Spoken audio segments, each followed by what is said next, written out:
Oke, ini sudah ada 9 siswa yang hadir. Saya kira sudah bisa dimulai kelasnya ya. Dari 9 siswa yang hadir, bisa dengar suara saya dengan jelas?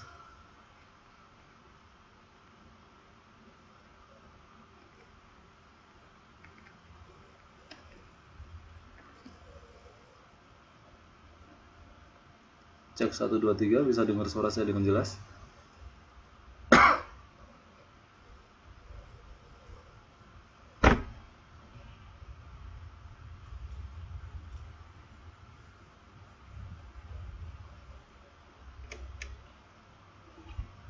Oke, berarti tidak ada masalah ya. Kalau begitu langsung saja kita mulai karena kita sudah running waktunya 20 menit. Jadi tinggal 1 jam saja ya kelas kita. Nanti takutnya nggak cukup waktunya dan ditabrak oleh Pak Dery. Baik, saya awali. Assalamualaikum warahmatullahi wabarakatuh.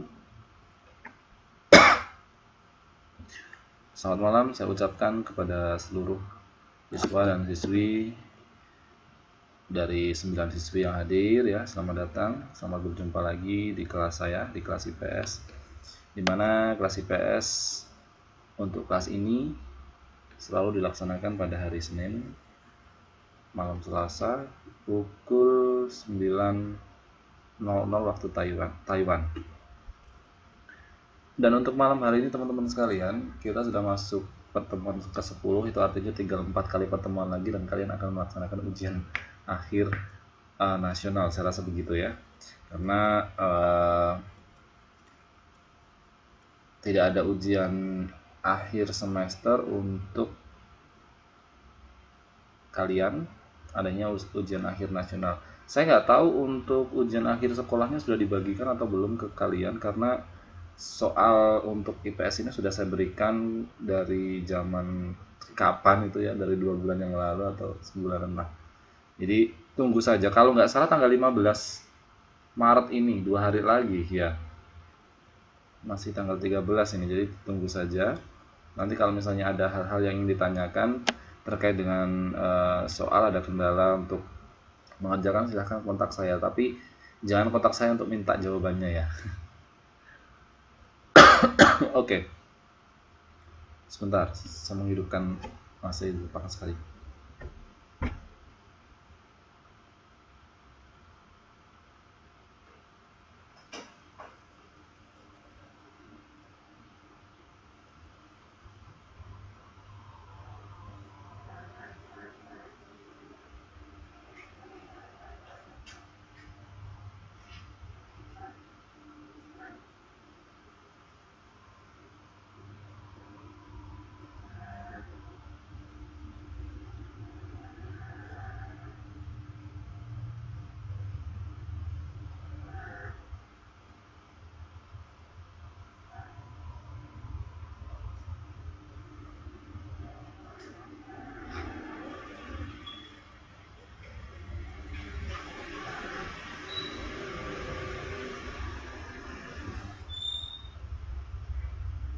Oke.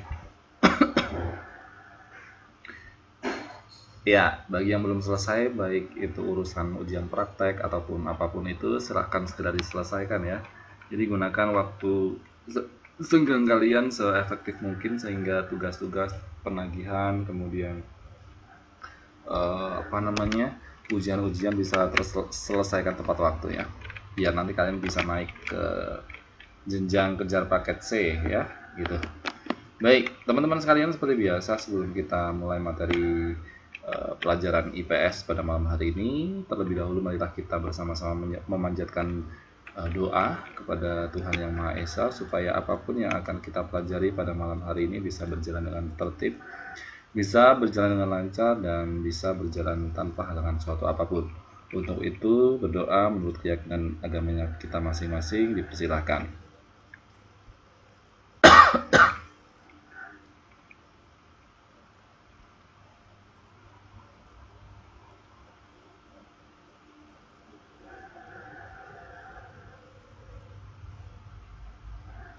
Berdoa selesai? Ya. Kalian bisa lihat ini ya, slide atau papan tulis yang sudah saya berikan, yang saya tampilkan di sini, kelihatan nggak? Ada yang tidak bisa melihat?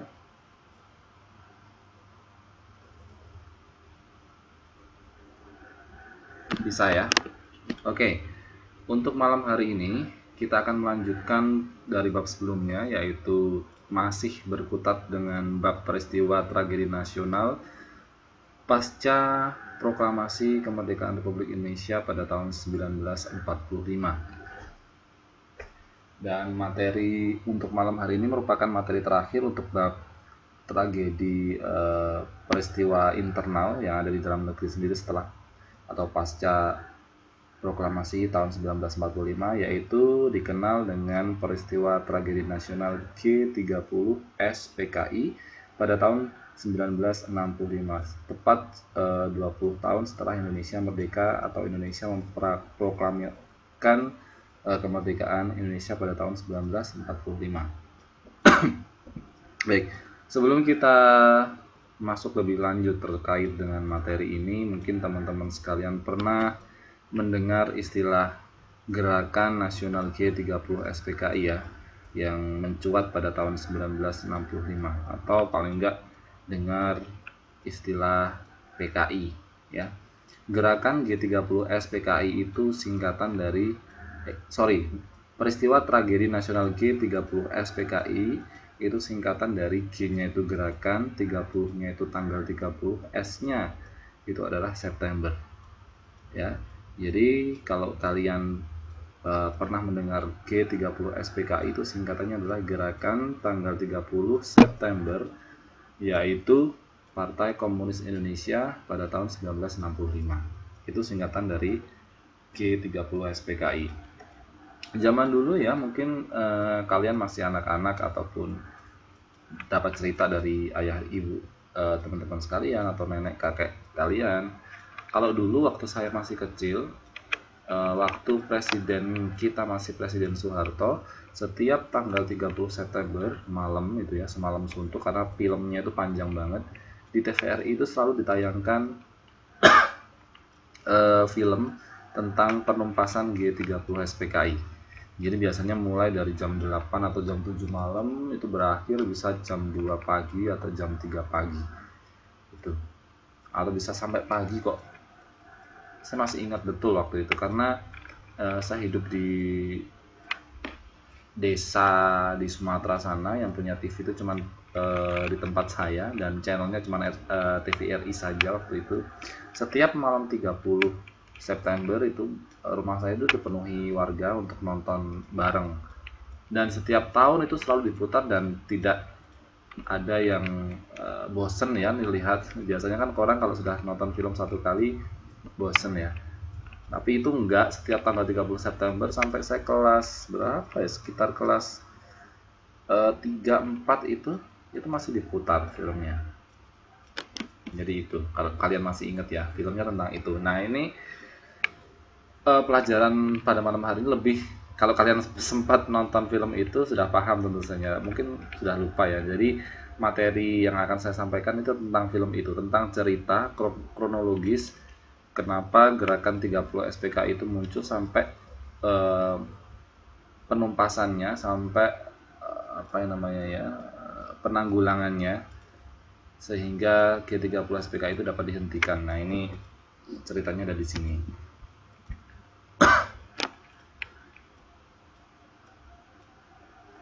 Enggak, film G30 SPKI itu dihentikan sejak Presiden Soeharto diganti. Jadi waktu itu tahun 1998, yaitu pada masa reformasi, diganti dengan Presiden Habibie kalau nggak salah ya, Presiden ketiga ya.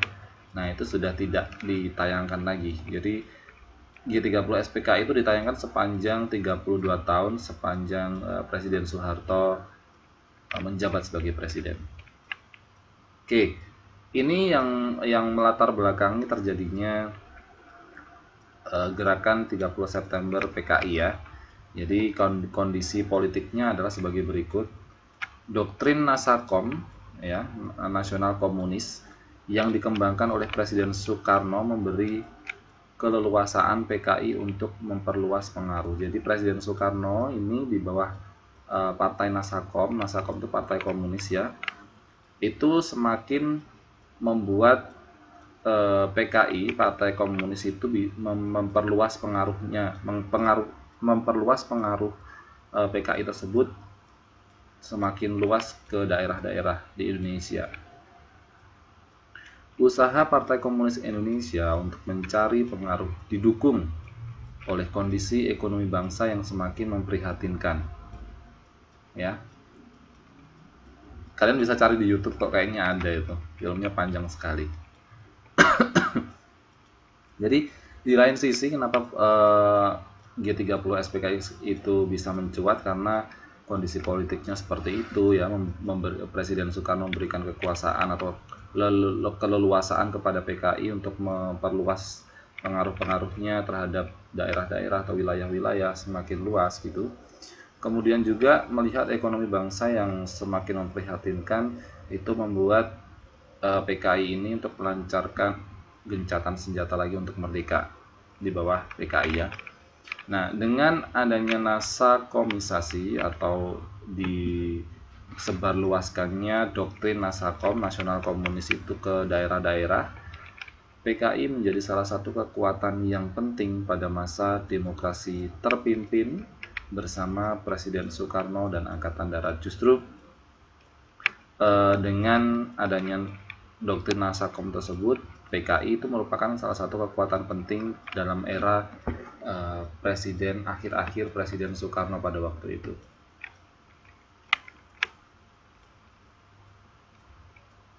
Kemudian, ya lama.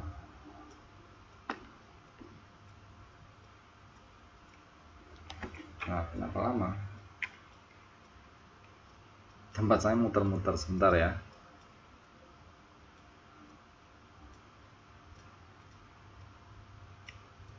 Sinyalnya penuh, tapi merah.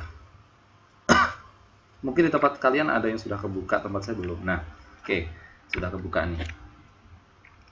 Kemudian pada akhir tahun 1963, PKI melancarkan sebuah gerakan yang disebut aksi sepihak. Setelah PKI ini dijadikan sebagai sumber kekuatan oleh Presiden Soekarno dan bangsa Indonesia pada waktu itu di bawah Presiden Soekarno, tetapi kemudian pada akhir tahun 1963 PKI ini melakukan khianat ya dengan membangun atau melancarkan sebuah gerakan yang disebut aksi sepihak. Para petani dan buruh dibantu oleh para kader-kader PKI mengambil alih tanah-tanah penduduk, kemudian melakukan aksi demonstrasi dan pemogokan. Untuk melancarkan kudeta, maka PKI membentuk biro khusus yang diketuai oleh Syam Hamaruzaman. Nah, ini Syam Hamaruzamannya. Kemudian tugas biro khusus yang dibentuk oleh Syam Hamaruzaman tadi adalah menyebarluaskan pengaruh dan ideologi PKI ke dalam tubuh ABRI supaya ABRI itu bisa ditarik ke PKI untuk memperkuat kekuatan PKI pada masa itu. Kemudian mengusahakan agar setiap anggota ABRI yang telah bersedia menjadi anggota PKI dan telah disumpah dapat membina anggota ABRI lainnya. Jadi kalau misalnya mereka sudah mendapatkan 1, 2, 3 ya beberapa anggota ABRI untuk diseret masuk menjadi anggota PKI, tugas ABRI yang sudah masuk menjadi anggota PKI tersebut adalah untuk bisa membina dan mempengaruhi ABRI-ABRI yang lain yang belum masuk jadi anggota PKI. Tugas lain biro khusus tersebut adalah mendata dan mencatat para anggota ABRI yang telah dibina atau menjadi pengikut PKI agar sewaktu-waktu dapat dimanfaatkan untuk kepentingan. Jadi datanya diupdate terus ya. Apakah ada penambahan, apakah ada yang khianat, apakah ada pengurangan, itu ada datanya. Nah, ini tugas dari biro khusus supaya kalau mereka sudah mendapatkan keakuratan data, misalnya berapa banyak jumlah anggota ABRI yang sudah masuk dalam PKI tersebut, itu bisa digunakan sewaktu-waktu untuk kepentingan PKI, misalnya untuk memberontak atau menangkap orang-orang yang dinilai merugikan PKI dan sebagainya, bukan Indonesia ya. Nah, kemudian memasuki tahun 1965, pertentangan antara PKI dan Angkatan Darat kemudian semakin meningkat ya. Kemudian ya karena waktu itu memang tentara-tentara sudah mencium bau-bau pengkhianatan dari PKI ya, dengan salah satunya mungkin karena beberapa anggota ABRI yang sudah direkrut menjadi anggota PKI kemudian mulai menyebarkan virus-virus untuk bisa masuk ke PKI, sehingga ada sebagian angkatan darat yang masih pro Indonesia itu merasa ini tidak baik kalau dibiarkan, jadi harus diatasi, sehingga pada waktu itu muncullah pertentangan antara PKI dan Angkatan Darat pada tahun 1965. Pada waktu itu Partai Komunis Indonesia atau PKI itu dipimpin oleh DN Aidit ya, beserta biro khusus yang dibentuknya tadi. Dia mulai melakukan atau meletakkan siasat-siasat untuk melawan Komando Puncak Angkatan Darat ya, karena melihat pertentangan ya antara kubu PKI dan kubu Tentara Nasional Indonesia Angkatan Darat. DN Aidin ini sebagai pemimpin PKI tidak kemudian tinggal diam, dia mulai melakukan siasat-siasat tertentu untuk melawan komando puncak dari kubu TNI Angkatan Darat.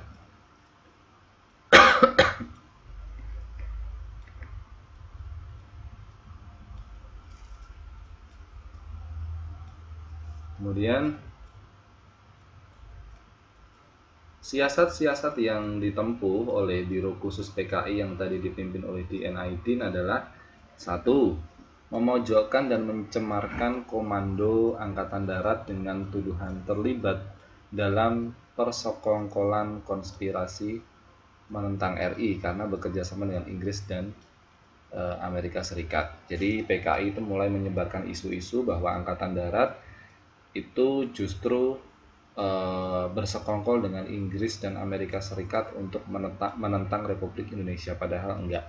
Jadi siasat-siasat licik tersebut mulai disebarkan oleh PKI. Kemudian menuduh Komando Puncak Angkatan Darat dan membentuk Dewan Jenderal yang tujuannya adalah untuk menggulingkan Presiden Soekarno.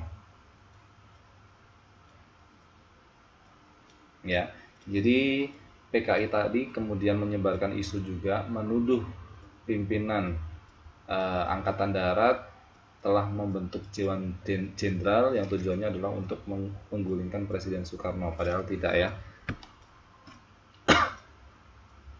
Kemudian mengorganisir perwira militer yang tidak mendukung adanya Dewan Jenderal dan mengisolir Komando Angkatan Darat dari angkatan-angkatan lain serta mengusulkan kepada pemerintah agar membentuk angkatan kelima yang terdiri dari para buruh dan petani yang dipersenjatai. Jadi memang PKI ini lebih cenderung untuk menghabisi atau melenyapkan tentara Angkatan Darat ya. Pada waktu itu memang memiliki gigi taring yang luar biasa. Jadi ketika memang Angkatan Darat itu sudah bisa digulingkan atau bisa dirobohkan, otomatis PKI bisa menyerang Indonesia kapan saja atau merobohkan kepemimpinan Presiden Soekarno pada waktu itu.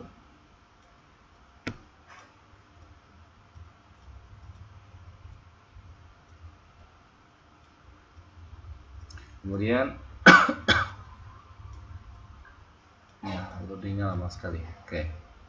Isu yang dikembangkan untuk mencemarkan Angkatan Darat adalah adanya dokumen Grist, yaitu dokumen bagian dari beberapa surat yang dipalsukan oleh dinas intelijen Cekoslovakia dan Soviet yang bertujuan mengenyahkan kepentingan Amerika di Indonesia. Dokumen tersebut juga berisi tentang rencana Inggris Amerika untuk menyerang Indonesia dari Malaysia dan akan mendapat bantuan beberapa elemen Angkatan Darat. Jadi isi dari isu-isu yang dikembangkan PKI tadi adalah salah satunya mencemarkan angkatan darat ya dengan dokumen-dokumen ya. Salah satunya adalah dokumen dari sebuah surat atau beberapa surat yang dimana surat tersebut dipalsukan oleh dinas intelijen Cekoslovakia dan Soviet. Pada waktu itu memang lagi perang ya sama Amerika dan Inggris, supaya Amerika ini hengkang dari Indonesia. Kemudian dokumen-dokumen yang dipalsukan tersebut juga tentang rencana Inggris Amerika untuk menyerang Indonesia dari Malaysia, sehingga itu mengakibatkan Indonesia fokusnya lebih ke Inggris dan Amerika, fokus untuk menghadapi tantangannya, tidak fokus ke PKI ya, sehingga nanti bisa dibilang Indonesia kondisinya menjadi lemah.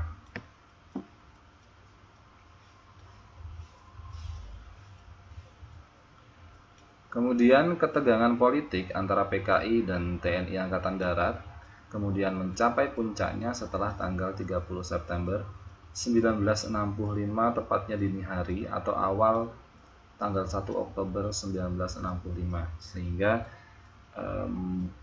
puncak dari ketegangan politik antara PKI dan TNI AD tersebut yang terjadi pada tanggal 30 September 1965 itu dikenal dengan peristiwa pemberontakan G30 SPKI.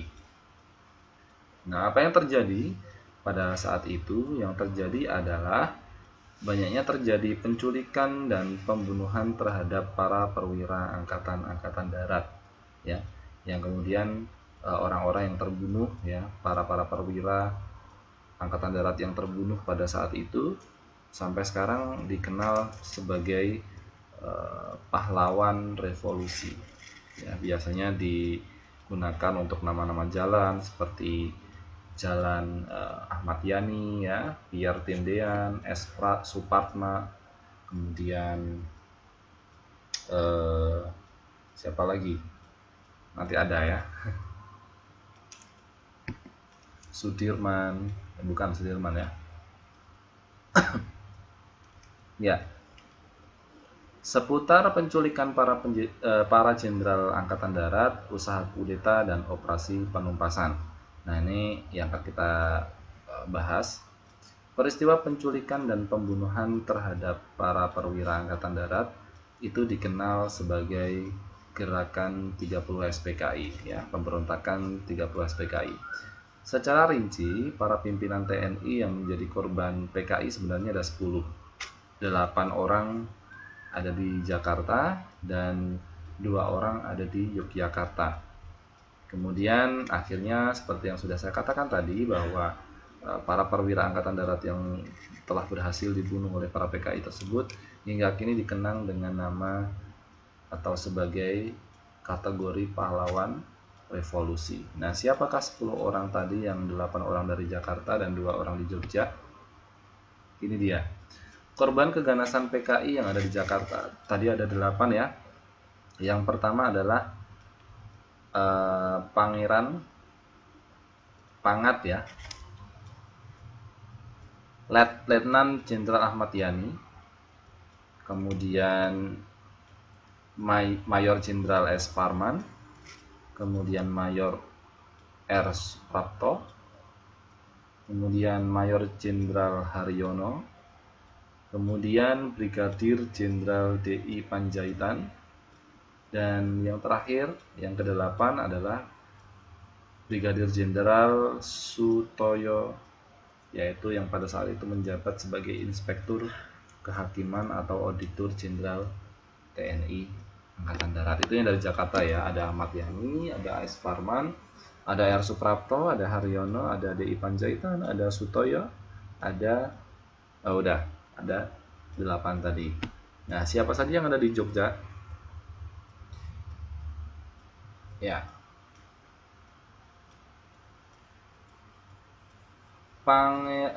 Panglima Jenderal yang dibunuh di Jogja adalah Letnan 1 Pierre Andreas Tendean, yaitu pada waktu itu sebagai Ajudan Menko Hankam atau Kepala Staf Angkatan Bersenjata, serta Brigadir Polisi Karel Saswitubun, yaitu sebagai pengawal rumah wakil Perdana Menteri II, yaitu Dr. J. Leimena. Itu 10 pahlawan revolusi yang mungkin bisa kalian hafalkan ya.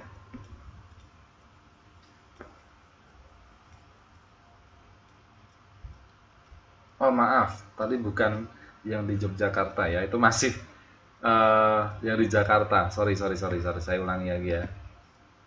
Ternyata tadi masih 6 ini.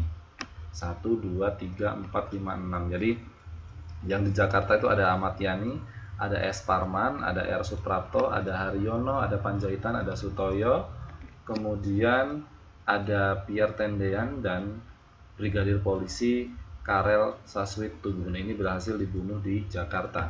Kemudian yang berhasil dibunuh atau menjadi korban keganasan PKI di Yogyakarta itu ada 2 tadi ya. Yang pertama adalah Kolonel Katamso, yaitu pada waktu itu menjabat sebagai komandan Korem 072 di Yogyakarta. Dan yang kedua adalah Letnan Kolonel Sugiono yang pada waktu itu menjabat sebagai Kepala Staf Korem 072 di Yogyakarta. Nah, itu adalah korban keganasan PKI di Yogyakarta. Sebenarnya target yang dituju PKI pada saat itu ada banyak ya. Salah satunya Jenderal Nasution, di mana Jenderal Nasution ini berhasil meloloskan diri saat diserang. Akan tetapi putrinya, Ade Irma Suryani, itu berhasil tertembak dan akhirnya meninggal pada tanggal 6 Oktober 1965. Dan salah satu ajudan dari Jenderal Nasution ini berhasil ditangkap. Saya masih keinget tuh film-filmnya dulu waktu Ade Irma Suryani, anak dari Jenderal Nasution ini, ditembak di film PKI. Jadi saya pengen nonton lagi sebenarnya. Saya pengen nonton lagi film itu. Tapi panjang sekali, memang panjang sekali, dari jam 7 bisa berdurasi 8 sampai 6 jam karena memang ya memang nggak boleh tayang, tetapi kayaknya masih ada orang yang upload di YouTube atau di media sosial lain. Nah, yang bisa kita temukan bisa di-download atau ditonton secara streaming. Ya, itu saya masih ingat waktu peristiwa itu, dan memang film itu tepat dipaskan ya, karena memang kejadian itu lebih ke dini hari waktu itu, pada saat pemberontakan PKI ini lebih ke dini hari, sehingga pas pembunuhan itu waktu sama TVRI waktu itu ditayangkan juga pas dini hari, jadi dimulai jam 8 malam. Pas pemberontakan itu mulai dari jam 12 pagi sampai jam 2 malam gitu. Itu tembak-tembakan sampai dicelurit gitu ya. Nanti kalian bisa cek lagi kalau ada waktu, cari di YouTube atau di mana ya. Ada kok filmnya. Ajudan Nasution yaitu Letnan 1 Pierre Ahmad Tendean, kemudian mayat 3 jenderal dan 3 jenderal lainnya yang masih hidup dibawa menuju Halim Perdana Kusuma. Di Halim, para jenderal yang masih hidup kemudian dibunuh secara kejam. Jadi tadi ya, ajudan Nasution yang berhasil ditangkap dan dibunuh yaitu Pierre Tendean, kemudian mayat 3 jenderal yang lainnya yang masih hidup, dan 3 jenderal yang masih hidup itu dibawa ke Halim Perdana Kusuma dan akhirnya kemudian dibunuh secara kejam. Sejumlah anggota Gerwani dan pemuda rakyat terlibat dalam aksi pembunuhan tersebut. Ketujuh mayat kemudian dimasukkan ke dalam sumur lubang yang sudah tidak dipakai lagi, yang akhirnya diberi nama lubang buaya. Iya, Mbak Sofia Karim, benar sekali ya waktu itu, karena untuk melindungi Nasution ya. Jadi ketujuh mayat yang berhasil dibunuh tadi ya, jenderal-jenderal yang berhasil dibunuh tadi kemudian dibawa ke sebuah sumur yang sudah tidak dipakai lagi, yang kemudian dikenal dengan nama sumur atau lubang buaya. Nah, untuk mengenang peristiwa yang mengerikan tersebut di Lubang Buaya, sekarang dibangun Monumen Pancasila Sakti. Jadi kalau kalian punya waktu untuk main-main di Jakarta, untuk napak tilas tragedi sejarah, khususnya sejarah yang kita sedang bahas pada malam hari ini, yaitu penumpasan G30 SPKI, kalian bisa mendatangi sebuah monumen yang namanya Monumen Pancasila Sakti, di mana Monumen Pancasila Sakti itu tepatnya di bawahnya itu adalah sumur lubang buaya yang pada saat itu digunakan untuk membuang mayat-mayat jenderal-jenderal TNI AD yang berhasil dibunuh menjadi korban keganasan peristiwa pemberontakan G30 SPKI. Nah, tadi yang sudah saya sampaikan juga peristiwa pembunuhan juga terjadi di daerah Yogyakarta, di mana menewaskan 2 jenderal juga, Komandan Korem 072, Kolonel Tatamso, dan kepala stafnya yaitu Letnan Kolonel Sugiono diculik dan dibunuh oleh kaum pemberontak di desa Kentungan. Pagi harinya sekitar pada pukul 7 waktu Indonesia Barat, Letnan Kolonel Untung berbicara dan berpidato di Radio Republik Indonesia di Jakarta. Dalam pidatonya, Letnan Kolonel Untung mengatakan bahwa gerakan 30 September adalah suatu kelompok militer yang telah bertindak untuk melindungi Presiden Soekarno dari kudeta. Kan tadinya menyebarkan isu ya bahwa tentara-tentara AD ini sebenarnya bersekutu dengan Amerika dan Inggris untuk menghancurkan Indonesia. Sehingga para PKI itu menumpas TNI AD tersebut, terutama menghabisi jenderal-jenderalnya karena isu-isu tadi itu, supaya bisa melencapkan kekuatan Indonesia di bidang atau di kekuatan di kubu TNI AD. Nah, mereka menjelaskan ke rakyat bahwa memang penumpasan 30 SPKI yang tadinya sudah membunuh, memakan korban TNI dan jenderal-jenderal TNI AD itu disebarkan ke rakyat Indonesia bahwa memang harus dilakukan seperti itu, karena memang TNI AD tersebut sudah bersekongkol dengan Inggris dan Amerika untuk mengoyak atau merusak atau menjatuhkan Indonesia, begitu. Nah, kudeta itu direncanakan oleh Dewan yang terdiri dari jenderal-jenderal Jakarta yang korup, yang menikmati penghasilan tinggi dan menjadi kaki tangan CIA atau agen rahasia Amerika. Nah, setelah mendengar pidato Letnan Kolonel Untung di RRI, kemudian timbullah kebingungan di dalam masyarakat. Presiden Soekarno berangkat menuju Halim. Presiden Soekarno kemudian mengeluarkan perintah agar seluruh rakyat tetap tenang dan meningkatkan kewaspadaan serta menjaga persatuan. Kudeta itu merupakan serangan, Mbak. Kudeta itu serangan, ya, serangan atau dia ingin melakukan perang, ya, kudeta. Diumumkan pula bahwa pimpinan Angkatan Darat untuk sementara waktu berada langsung di tangan Presiden sebagai Panglima tertinggi ABRI. Karena memang Presiden Soekarno tahu ya, waktu itu memang pemberontakan PKI lah yang berulah, maka dari itu untuk mengatasi itu semua, Presiden Soekarno kemudian melakukan pengumuman bahwa mulai sekarang Angkatan Darat sementara waktu berada langsung di bawah tangan Presiden sebagai Panglima tertinggi Angkatan Bersenjata Republik Indonesia. Selain itu, kemudian melaksanakan tugas sehari-hari yang ditunjuk Mayor Jenderal Pranoto. Namun di saat yang sama, tanpa sepengetahuan Presiden Mayor Jenderal Soeharto mengangkat dirinya sebagai pimpinan AD. Nah ini kemudian timbul nama lagi yang namanya Mayor Jenderal Soeharto, yang kemudian biasa dikenal kita sebagai presiden selama 32 tahun lamanya, ya. Pada saat itu, Mayor Jenderal Soeharto mengangkat dirinya menjadi pimpinan Angkatan Darat. Nah, setelah itu kemudian terjadilah penumpasan G30 SPKI.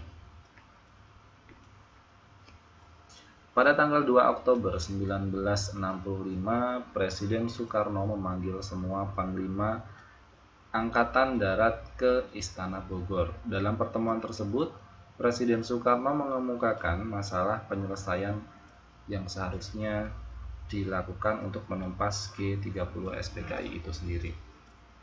Jadi setelah kejadian-kejadian tersebut, kemudian Presiden Soekarno itu tidak tinggal diam, dia mulai melakukan rencana-rencana tertentu untuk penumpasan G30 SPKI tersebut, yaitu tepatnya pada tanggal 2 Oktober 1965, 2 hari setelah pemberontakan dimulai, Presiden Soekarno memanggil semua panglima angkatan ke Istana Bogor untuk mencari jalan keluar, bagaimana caranya untuk menumpas pemberontakan G30 SPKI yang sudah terjadi beberapa hari dari tanggal 30 September 1965.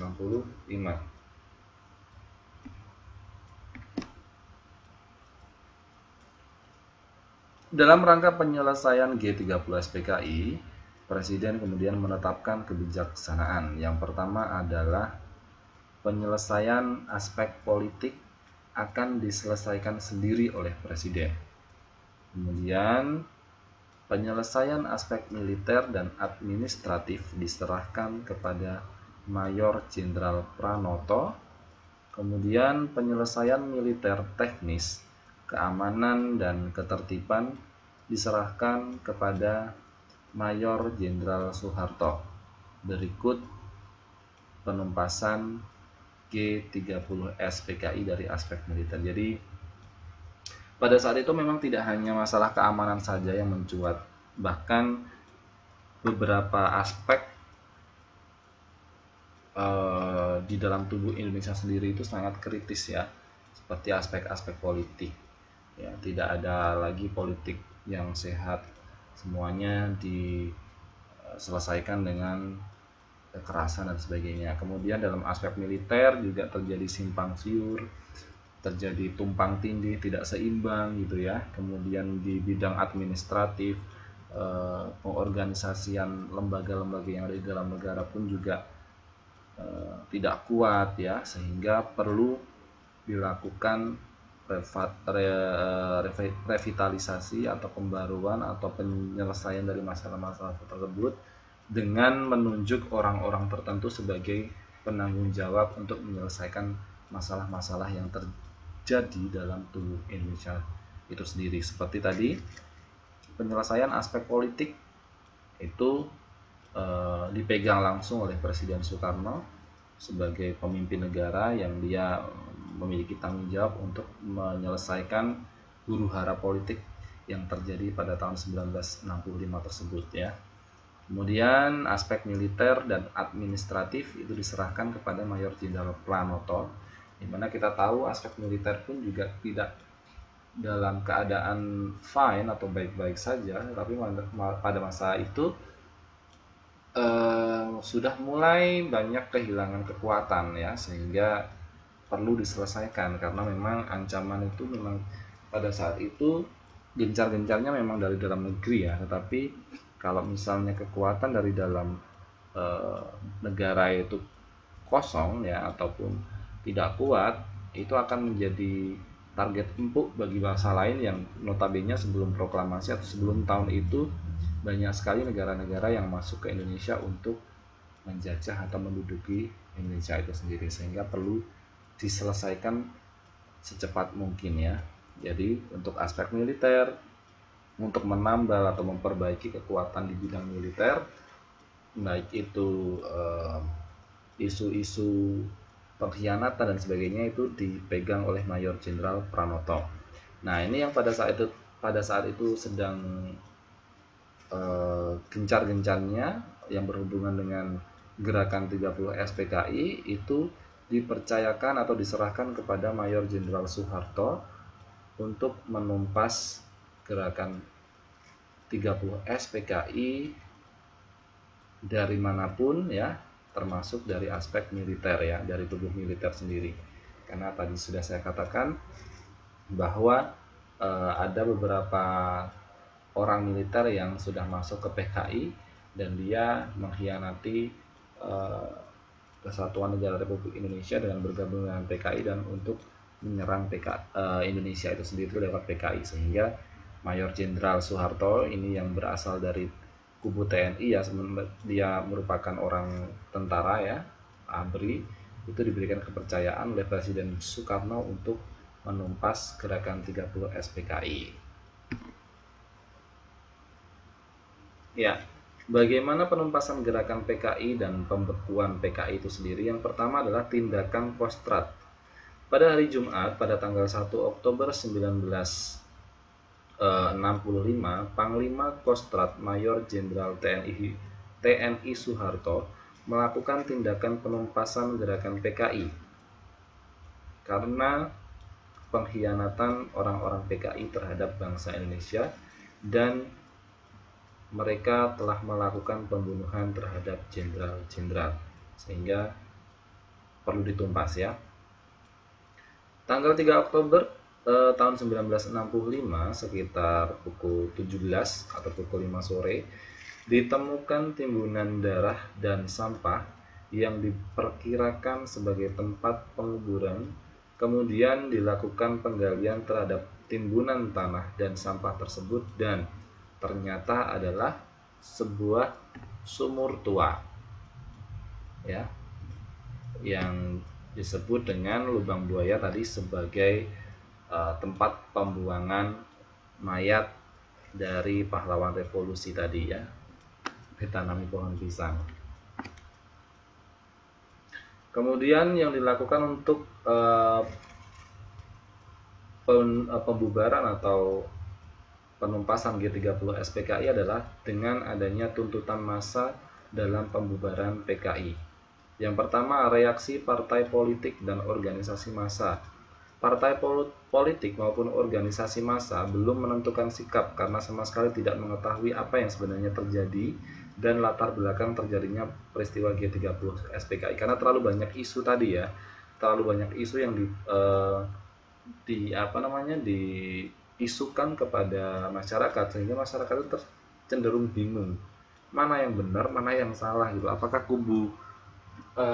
Apakah informasi yang diterima itu benar-benar benar atau salah, karena simpang siur informasinya, sehingga banyak juga masyarakat yang kemudian menerima banyaknya orang-orang yang dibunuh PKI dan sebagainya. Tapi dari pihak PKI pun juga terus memberikan informasi bahwa orang-orang yang dibunuh itu merupakan orang-orang yang berkhianat untuk menghancurkan Indonesia ya, walaupun mereka adalah Panglima TNI, sehingga mereka kebingungan, hanya memberikan reaksi saja supaya kegaduhan huru hara yang terjadi di dalam negara itu bisa terselesaikan, tapi belum menentukan sikap. Kemudian selanjutnya pada tanggal 8 Oktober 1965 terjadilah tindakan spontan massa terhadap PKI. Mungkin sudah paham ya, sudah mengetahui akhirnya siapa yang berkhianat dan siapa yang melakukan tindakan-tindakan yang tidak benar, dengan melakukan aksi-aksi dengan menyerbu gedung-gedung kantor PKI serta ormas-ormasnya dilakukan oleh massa. Kemudian hal yang dilakukan untuk mendukung pembubaran PKI yang selanjutnya adalah adanya tritura atau 3 tuntutan rakyat atau tri tuntutan rakyat. Yang pertama, rakyat kemudian sudah menyadari bahwa memang yang bersalah atau yang memang yang berkhianat itu PKI, sehingga mereka menuntut untuk dibubarkannya PKI. Itu 3 tuntutan rakyat atau tritura tadi. Kemudian yang kedua, rakyat menginginkan untuk pembersihan kabinet-kabinet dari unsur G30 SPKI. Jadi mereka menginginkan, karena PKI dinilai kejam dan sebagainya, mereka menginginkan, masa itu atau rakyat-rakyat itu menginginkan bahwa semua yang berbau PKI itu harus dibersihkan, harus ditumpas habis. Nah, setelah itu mereka menuntut juga, masyarakat menuntut untuk dalam penurunan harga, kestabilan harga dan perbaikan ekonomi. Karena saat itu harga-harga menjadi sangat mahal sekali dan ekonominya juga tidak kunjung membaik, sehingga rakyat menginginkan supaya harga-harga itu bisa turun dan ekonomi bisa kembali menjadi stabil lagi. Nah, apa dampak sosial politik dari peristiwa G30 SPKI? Yang pertama adalah secara politik telah lahir peta kekuatan politik baru, yaitu tentara AD. Ya, dari peristiwa G30 SPKI, ya, dari situ muncul peta kekuatan politik baru, yaitu di di tentara AD itu muncul kekuatan politik baru. Misalnya dari tahun pertama ya sampai dari presiden pertama sampai beberapa presiden seterusnya adalah yang menjadi presiden adalah dari tentara ya, dari TNI ya. Nah, itu merupakan sistem politik juga ya, adanya kekuatan politik baru dari TNI AD yang kemudian terjun dalam politik.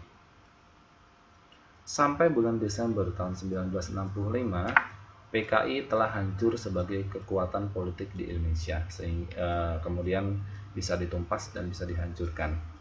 Kekuasaan dan pamor politik Presiden Soekarno itu lama-lama memudar karena memang pada saat itu mencuat kekuatan politiknya beralih di tentara AD ya, tentara angkatan darat, sehingga pada saat itu Presiden Soekarno yang merupakan orang yang bukan dari kalangan ABRI atau TNI itu lama-lama kekuasaan politiknya memudar karena yang menjadi nomor satu ya, yang menjadi dominan adalah kekuatan politik yang berasal dari lingkungan tentara angkatan darat.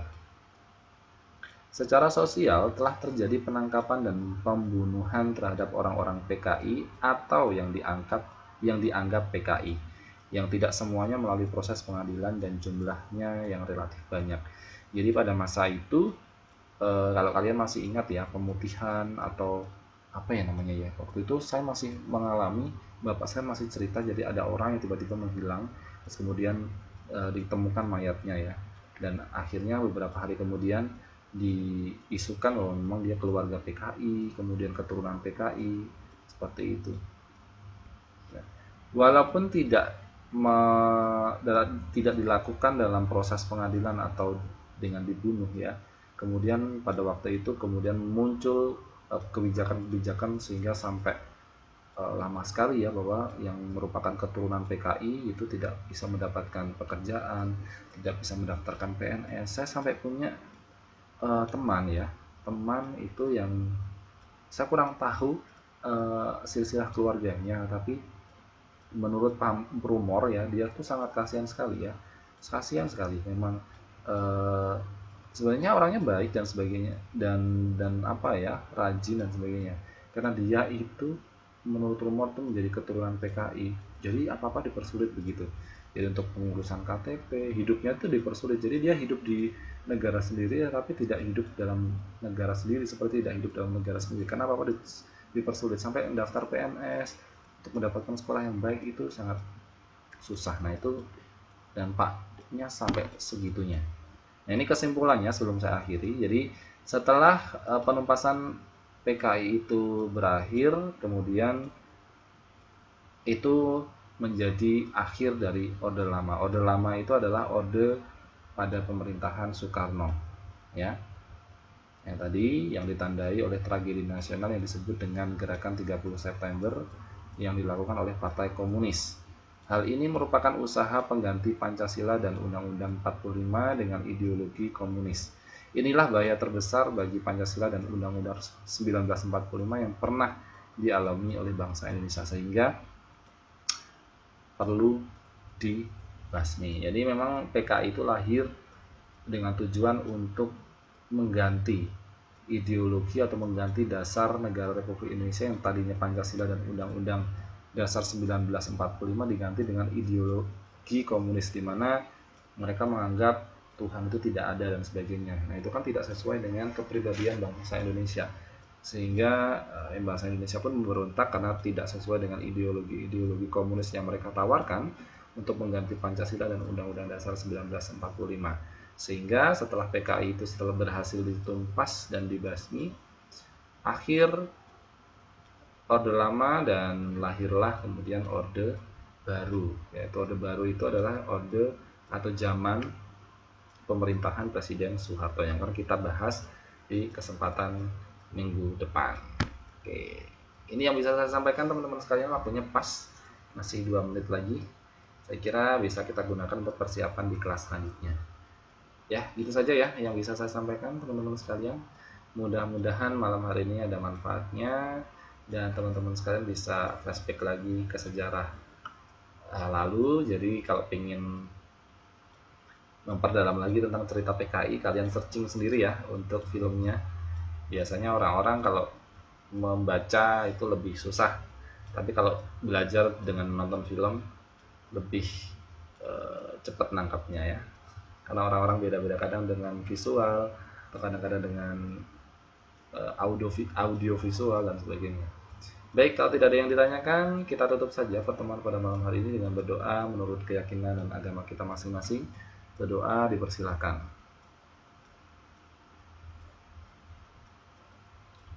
Berdoa selesai. Baik, dari saya kurang lebihnya mohon maaf. Kita akan ketemu lagi di pelajaran yang akan datang. Tetap semangat dan sukses dalam mengerjakan ujian-ujian akhir sekolahnya ya, baik praktek maupun teori. Mudah-mudahan kalian bisa lulus dengan nilai yang baik dan bisa melanjutkan ke jenjang pendidikan yang selanjutnya. Dari saya kurang lebihnya mohon maaf. Saya akhiri, saya tutup dengan tutupan salam. Assalamualaikum warahmatullahi wabarakatuh dan selamat malam. Selamat melanjutkan kelas selanjutnya dan sampai ketemu lagi di pertemuan yang akan datang. Selamat malam dan selamat beristirahat.